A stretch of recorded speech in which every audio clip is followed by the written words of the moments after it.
বিডিওর উদ্যোগে রাস্তা সংস্কারের কাজ শুরু হলো। ডায়মন্ড হারবার ১ নম্বর ব্লকের বাসুলডাঙ্গা অঞ্চলে গ্রাম পঞ্চায়েতের হাসপাতালের সামনে বর্ষার ভারী বৃষ্টিতে জল জমে যাওয়ার কারণে রাস্তার বেহাল দশার নজরে পড়ে ব্লক ডেভেলপমেন্ট অফিসারের। অবশেষে সেই খারাপ রাস্তা সারানোর উদ্যোগ নিয়েছে পিডব্লিউডি, রোড ডেভেলপমেন্ট ও ১ নম্বর বিডিও।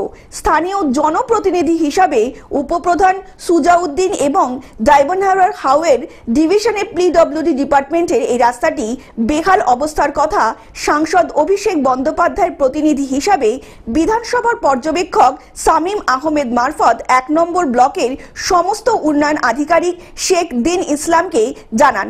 ১২ ঘন্টার মধ্যে দ্রুত রাস্তা সংস্কারের জন্য পদক্ষেপ নেওয়া হয়। আর এই উদ্যোগে খুশি হয়েছেন হাসপাতালের রোগী ও পথ চলতি সাধারণ মানুষজন। ডায়মন্ড হারবার থেকে বাইজিৎ মণ্ডলের রিপোর্ট, গ্লোব নিউজ। এখন থেকে গ্লোব টিভি দেখুন আপনার স্মার্টফোনেও। গুগল প্লে স্টোর অথবা অ্যাপল স্টোর থেকে ডাউনলোড করুন গ্লোব টিভি লাইভ অ্যাপ। এছাড়া জিও টিভি অ্যাপ থেকে দেখুন গ্লোব টিভি লাইভ।